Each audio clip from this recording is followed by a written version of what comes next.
I never thought I'd be packing my bags at 63, running away like a teenager in love, but here I am, and I've never felt more alive.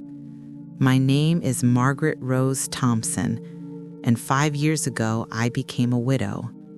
When my husband Charles passed away from a sudden heart attack, I thought my story was over.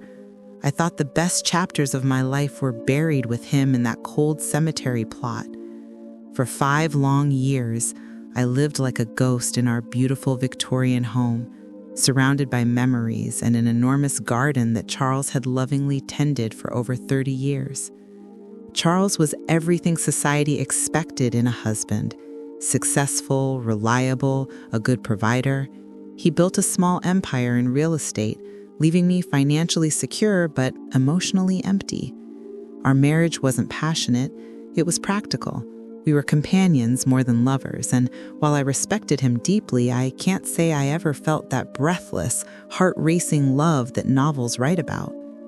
The garden he left behind was his pride and joy. 3 acres of perfectly manicured lawns, rose bushes, vegetable patches, and a greenhouse that looked like something from a fairy tale. After his death, I couldn't bear to touch any of it.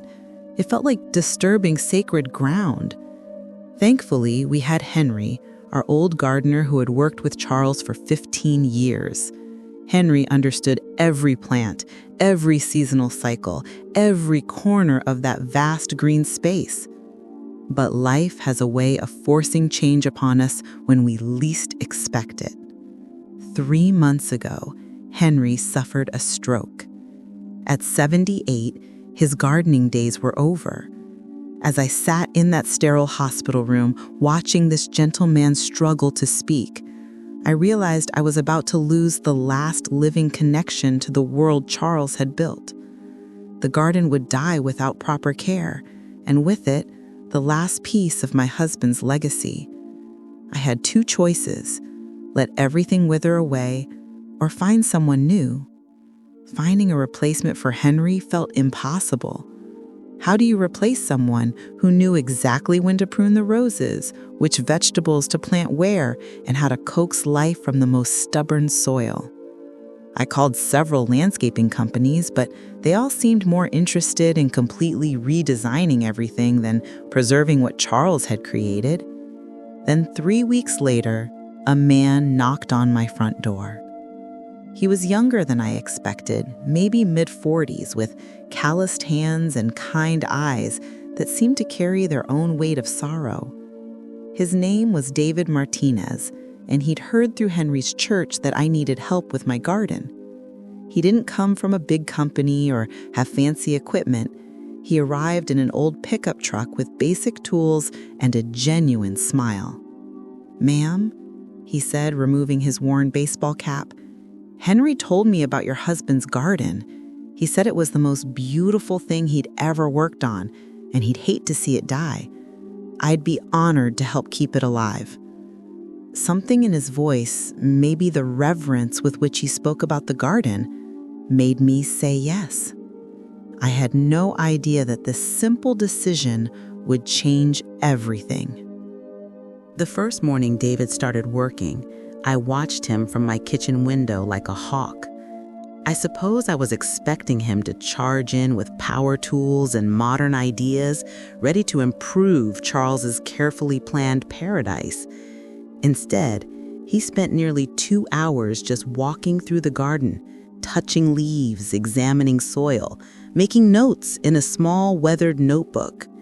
He didn't change a single thing that first week. David worked quietly, methodically, following the same routines Henry had established. He watered the tomatoes at dawn, pruned the roses in the afternoon shade, and spent his lunch break sitting under the old oak tree where Charles used to read his newspapers. There was something deeply respectful about the way he moved through the space, as if he understood he was a caretaker of someone else's dreams. By the second week, I found myself bringing him iced tea.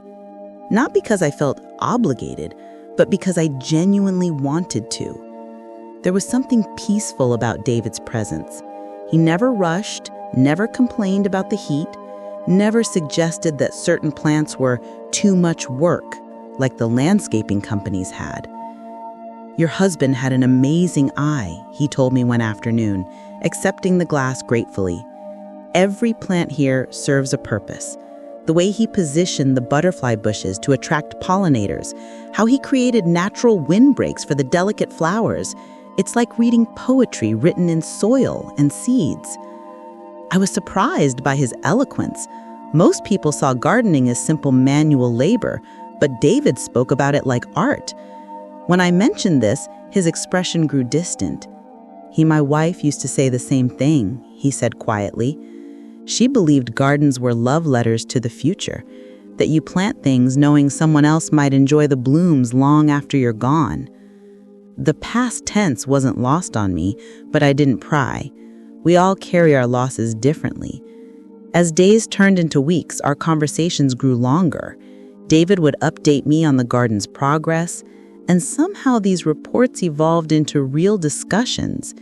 He told me about his plans to expand the herb section, his ideas for a small meditation area near the roses, his discovery of a family of rabbits that had made their home near the greenhouse.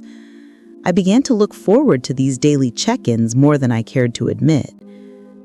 David had a way of seeing beauty in things I'd stopped noticing. He pointed out how the morning light caught the dewdrops on the spider webs, how the bees had their own highways through the flower beds, how certain plants seemed to dance in the evening breeze. Through his eyes, I started seeing Charles's garden not as a memorial to be preserved, but as a living, breathing work of art that deserved to grow and evolve. One evening, as he was preparing to leave, I noticed David lingering by the rose bushes. His shoulders were tense and he seemed lost in thought. "Everything all right?" I asked. He turned to me with the saddest smile I'd ever seen. "Tomorrow marks 12 years since I lost them," he said simply. "My wife, Maria, and our son, Miguel. Car accident on a rainy Tuesday morning, just like today." My heart broke for this gentleman. "I'm so sorry, David. Would you like to tell me about them?" For the next hour, as the sun set behind the oak tree, David shared stories about his family. Maria had been a teacher who grew herbs for her classroom science projects. Miguel had been 8 years old, obsessed with dinosaurs, and convinced he could teach their cat to fetch. They'd been driving to Miguel's school play when a drunk driver ran a red light. I stopped living after that. I kept breathing, working, going through the motions, but I wasn't really alive. Not until he looked around the garden, then at me. Not until I found purpose again, taking care of something beautiful. That night I lay awake, thinking about David's words. We were both ghosts, weren't we? Both of us had been going through the motions of living without really being alive. But something was shifting.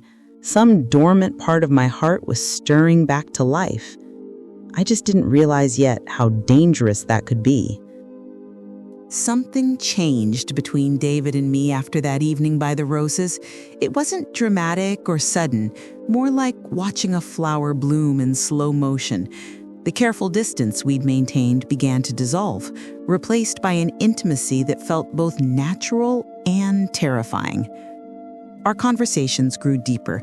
David would share memories of Maria's terrible cooking and Miguel's endless questions about why flowers had different colors. I found myself telling him things I'd never spoken aloud, how lonely my marriage had really been, how Charles and I had lived parallel lives in the same house, how I'd spent 40 years being the perfect wife, while forgetting who Margaret really was underneath all those expectations. "You know what I think?" David said one afternoon as we sat in the shade, watching butterflies dance around the zinnias. "I think you're discovering yourself for the first time.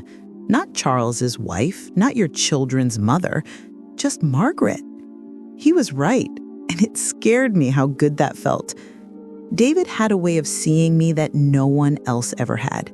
When I mentioned feeling invisible at social gatherings, he laughed and said I commanded every room I entered. I just didn't realize my own power. When I complained about feeling too old for new adventures, he reminded me that I'd single-handedly maintained a 3-acre garden and a large house for 5 years. Hardly the actions of a fragile old woman. "You're not old, Margaret," he said, his voice soft but certain. "You're just getting started." The way he said my name made my heart skip like a schoolgirl's. By the 3rd month, our routine had evolved into something that felt dangerously close to courtship.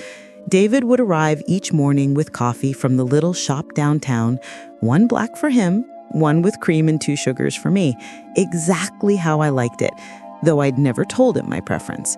He'd learned it simply by watching, by paying attention in a way no one had for years. We'd take walks through the garden together, planning seasonal changes, but really just enjoying each other's company. David would point out new growth, celebrate small victories like the recovery of a struggling rosebush, and always, he made me feel like my opinions mattered. One evening in late September, as we watched the sunset paint the sky in brilliant oranges and pinks, David reached over and gently took my hand. "Margaret," he said, his voice barely above a whisper, "I need you to know something. What I feel for you, it's not gratitude for the job or loneliness looking for comfort. It's real. It's love." My breath caught in my throat. At 63, I thought I was beyond the reach of such declarations. But sitting there with my hand in his calloused, gentle grip, I felt more beautiful and desired than I had in decades. "I love you too," I whispered back, and the admission felt like coming home to myself. Our first kiss happened 3 days later, in the greenhouse among the orchids Charles had been so proud of. It was tender and careful, full of wonder that 2 broken people could find such wholeness in each other. When David pulled back, his eyes were bright with unshed tears. "I never thought I'd feel this way again," he said. "Neither did I replied, and meant it completely. For 6 weeks, we kept our relationship secret. It wasn't shame that drove our discretion. It was self-preservation. We both knew that what we'd found was precious and fragile, and the world has a way of crushing beautiful things with its judgments and expectations. During the day, David was my gardener. Professional, respectful, maintaining appropriate boundaries whenever my family visited or neighbors stopped by. But in the evenings, after the work was done, he'd stay for dinner. We'd cook together, laugh together, share stories and dreams like teenagers falling in love for the first time. Some nights, he'd stay over. Not every night. We were both too old for reckless passion, but often enough that I began to sleep better than I had in years. There's something profoundly healing about waking up to someone who sees you completely and loves what they see. I was happier than I'd been since, well, maybe ever. My step was lighter, my smile more genuine, my whole being felt more vibrant and alive. Of course, such changes don't go unnoticed by family. The first person to notice was my granddaughter, Emma. At 19, she had that sharp intuition that comes with youth, the ability to see past the careful facades adults construct. "Grandma, you're glowing," she said during one of her weekend visits, studying my face with curious eyes. "Like, seriously glowing. What's your secret? New skincare routine?" I laughed, probably too quickly. "Just getting more fresh air in the garden, sweetheart." But Emma wasn't fooled. Over the following weeks, she made little comments. How I hummed while cooking now. How I had started wearing the pretty blouses that had hung untouched in my closet for years. How I seemed lighter somehow, as if some invisible weight had been lifted from my shoulders. "It's nice seeing you happy again, Grandma," she said one afternoon as we watched David work from the kitchen window. "You deserve happiness." If only the rest of my family shared her perspective. My son Robert, 45, successful, and convinced he knew what was best for everyone, started visiting more frequently. At first, I thought he was just being attentive, checking on his aging mother, but I began to notice how his eyes followed David around the property, how he asked pointed questions about the garden expenses, and how he scrutinized every interaction between us. "Mother, don't you think this gardener is here rather often?" he asked one Sunday afternoon, his lawyer's voice carrying that tone of controlled suspicion I'd learned to dread. "And these garden improvements, they seem quite expensive for someone on a fixed income." "The garden is thriving, Robert," I replied carefully. "David takes excellent care of everything your father built." "I'm sure he does," Robert said, but his tone suggested he believed nothing of the sort. His wife, Jennifer, was worse. She had a way of making innocent observations that felt like accusations. Comments about how convenient it was that David always seemed to be around during family visits. Questions about whether I was being too trusting with strangers. Suggestions that perhaps I should consider a more established landscaping company.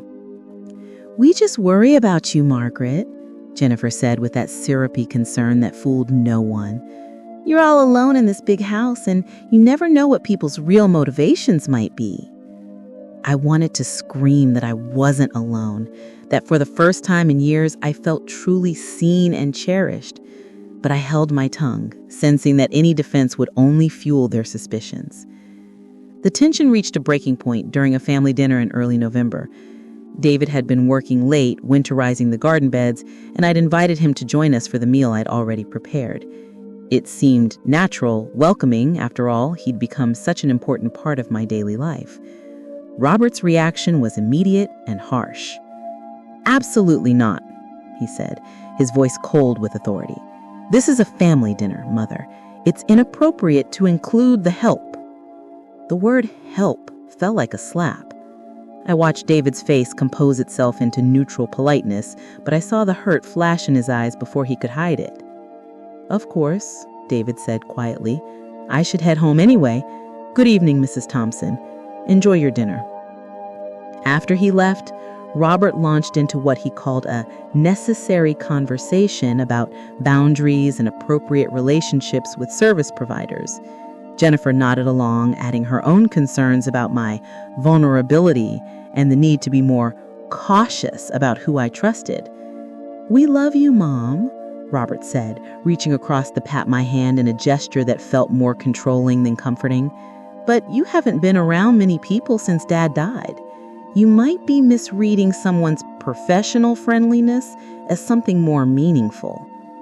I bit back my response, but something crystallized in that moment. They weren't concerned about my well-being. They were concerned about their inheritance. They saw David as a threat to their financial security, not as a source of my happiness. That night, I called David to apologize for the awkwardness. "You don't need to apologize, Margaret," he said, but I could hear the sadness in his voice. "I understand their concerns. A man like me, a woman like you, I know how it looks to the outside world." "A man like you?" I repeated, anger flaring. "You mean a good man? An honest man who treats me with more respect and kindness than I've felt in years?" "I mean a man with nothing to offer but love. And to some people, love without money isn't valuable enough." We both knew our secret couldn't last much longer. The careful balance we had maintained was crumbling, and soon we'd have to choose between hiding who we'd become or facing the storm that would follow our revelation. Neither of us imagined just how devastating that storm would be. Winter brought an unexpected intimacy to our relationship. The garden required less daily maintenance, which meant our time together became more precious and deliberate. David would arrive later in the mornings, spend hours on smaller projects like repairing trellises or planning next year's plantings, and more often than not, he'd stay for dinner and through the night. We'd grown comfortable with each other in ways I'd never experienced with Charles. David would make breakfast while I read him interesting articles from the newspaper. I'd help him research new varieties of heirloom tomatoes for the spring garden. We'd sit by the fireplace in the evenings, sometimes talking, sometimes just enjoying the peaceful silence of two people who'd found their home in each other. "Do you ever regret it?" I asked him one snowy February evening as we watched the flakes dance past the window. falling in love with a complicated woman who comes with a disapproving family? David set down his coffee and pulled me closer on the couch. Margaret, loving you is the first thing I've done in 12 years that feels completely right. Whatever complications come with that, we'll face them together. But together was about to be tested in ways neither of us anticipated. The morning it all fell apart started like any other. David had stayed over. It was becoming our routine on weekends.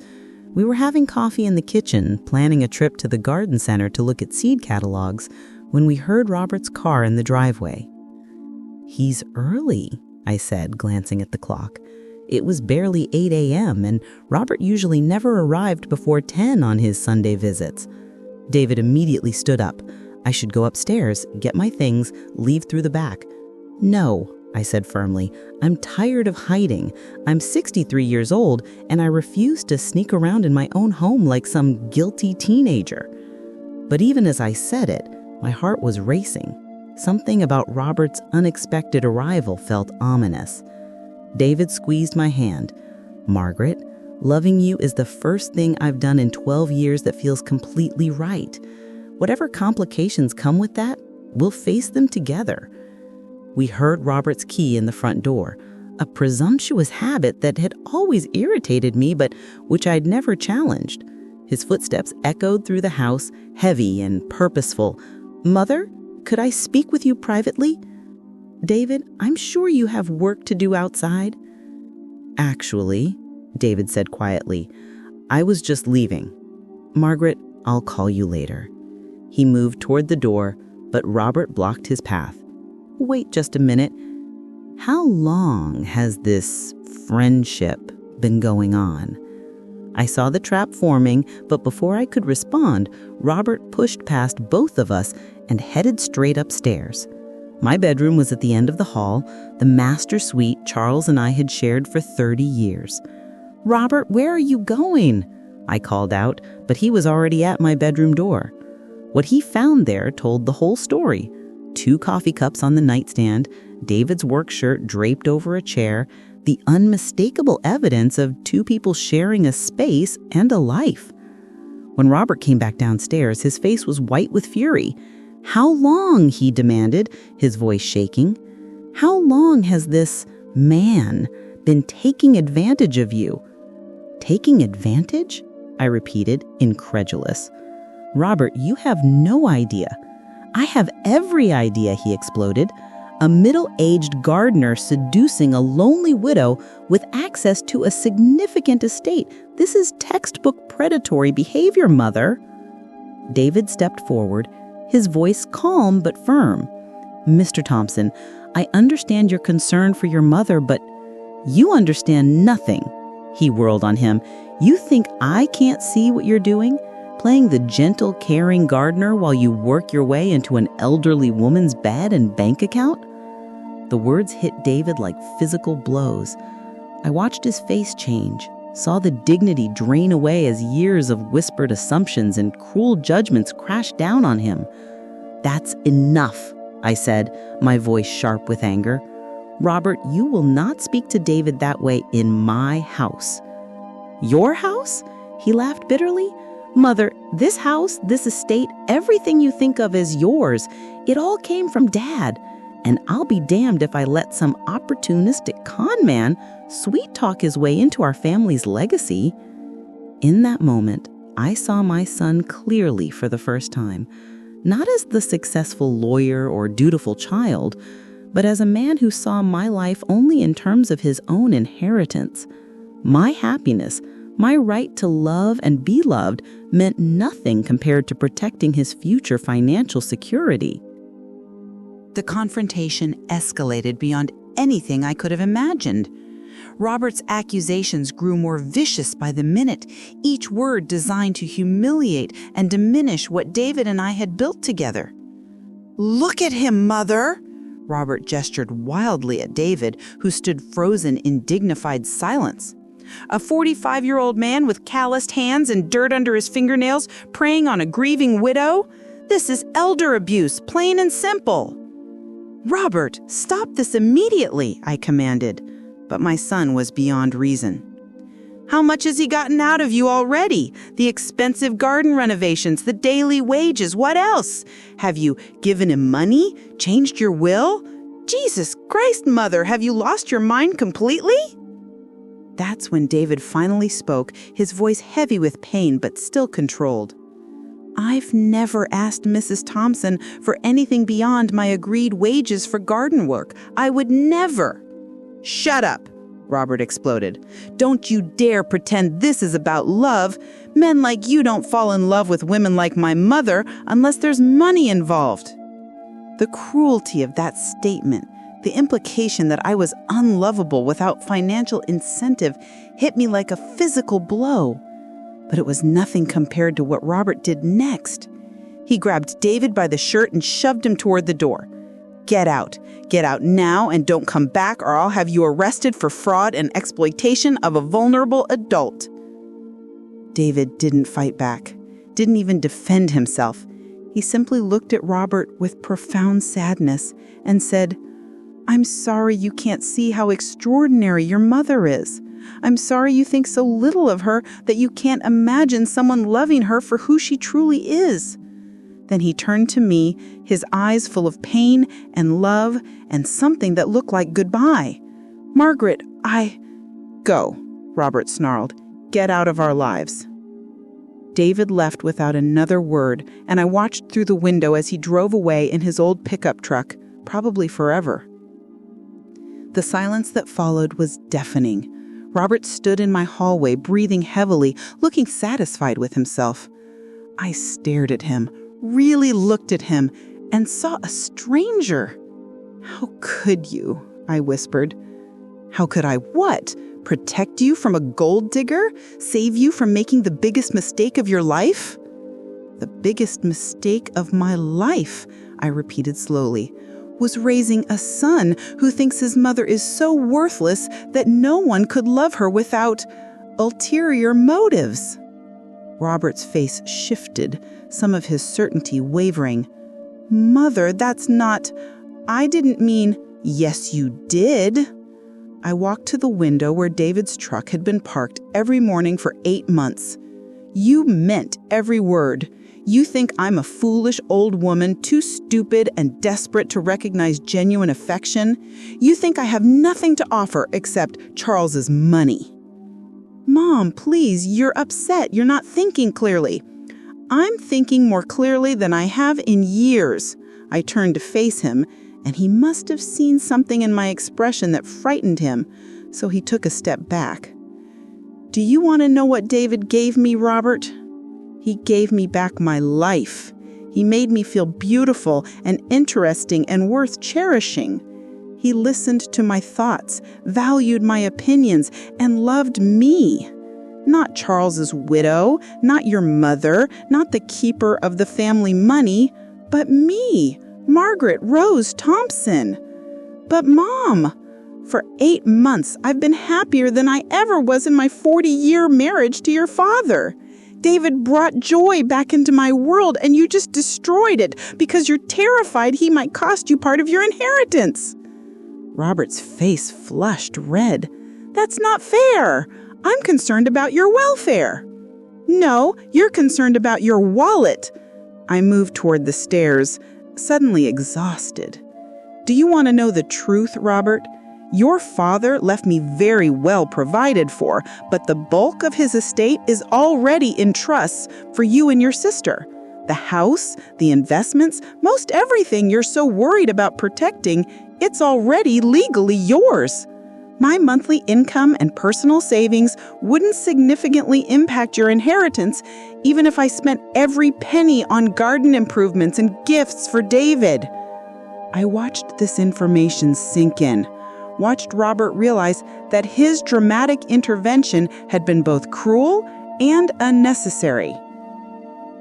But even if that weren't true, even if David were after my money, which he isn't, I'm a grown woman with the right to make my own choices, even foolish ones.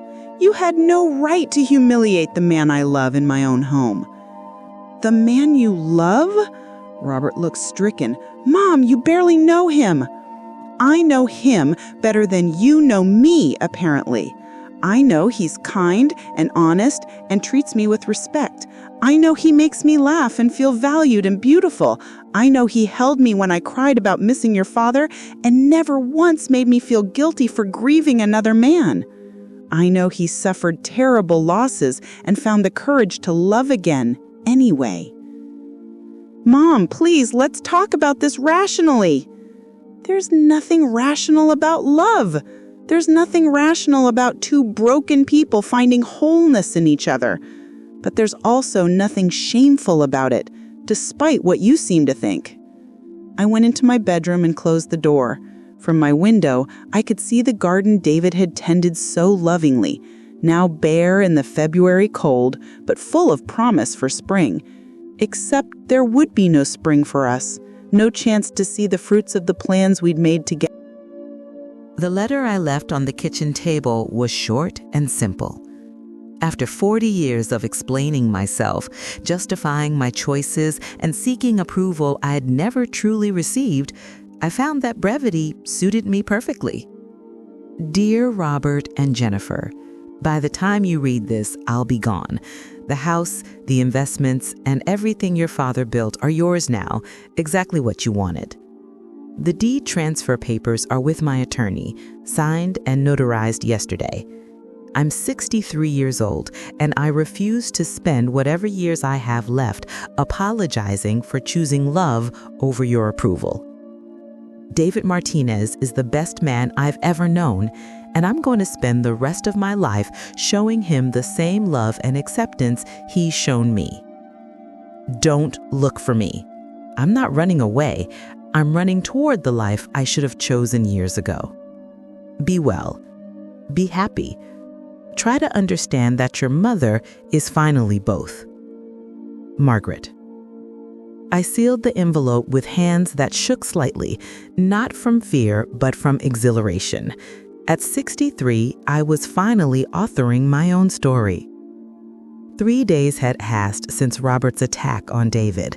3 days of silence, of staring at my phone, wanting to call, but not knowing what to say. How do you apologize for your son's cruelty? How do you ask someone to forgive what might be unforgivable? But yesterday, David had called me. Margaret, his voice was soft, careful, as if he were afraid I might hang up. I don't need time to think. I need to apologize. I need to tell you that everything my son said was wrong and cruel and... Stop, he said gently. You don't need to apologize for loving your family, even when they hurt you.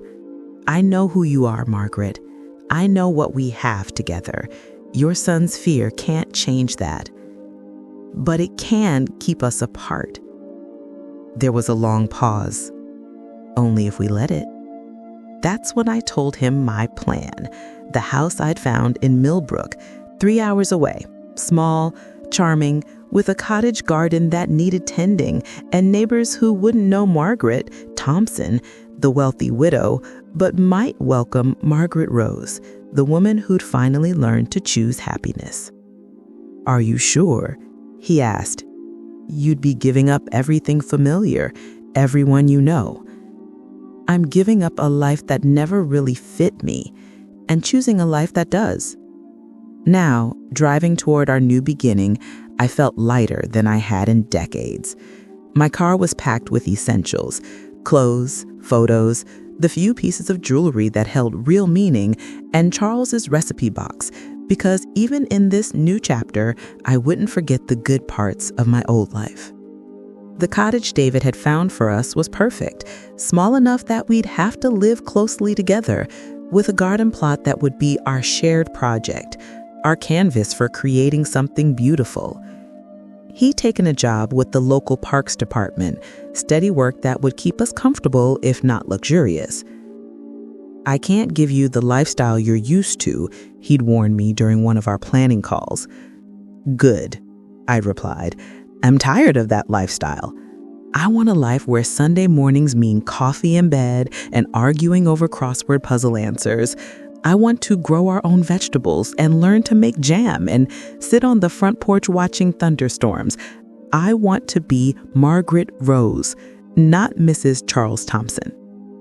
As I turned into the cottage driveway, I saw David waiting for me on the front steps.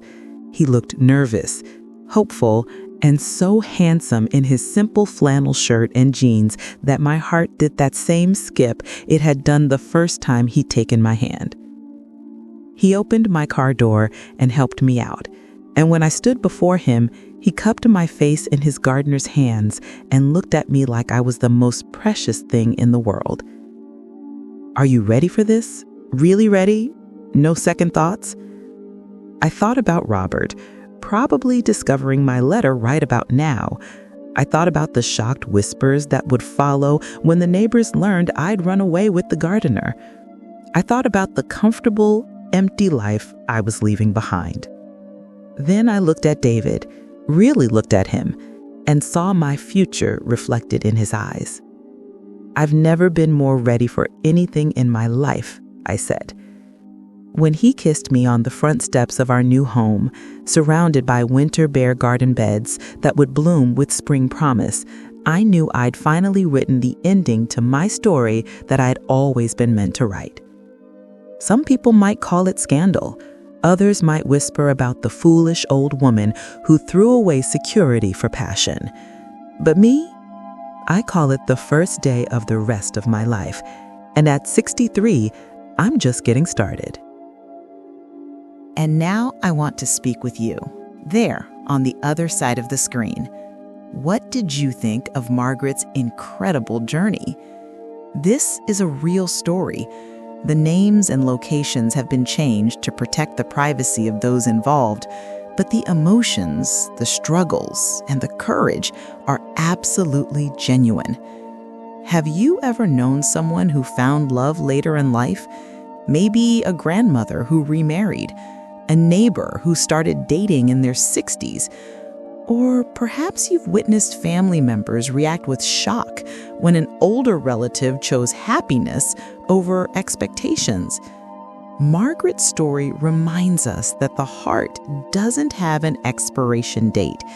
At 63, she discovered that it's never too late to choose yourself, to choose love, and to write a new chapter when everyone else thinks your story is already finished.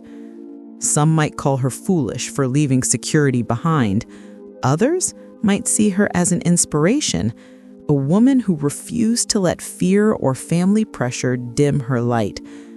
What strikes me most is her realization that she'd spent 40 years being who everyone else needed her to be, and only found herself when she finally chose what made her truly happy. Love stories aren't just for the young.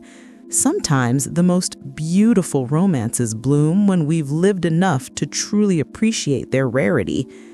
If Margaret's journey touched your heart, please share your thoughts in the comments below. Have you or someone you know faced similar choices? Keep following our channel for more stories based on real events, stories of courage, love, and second chances that prove it's never too late to rewrite your ending.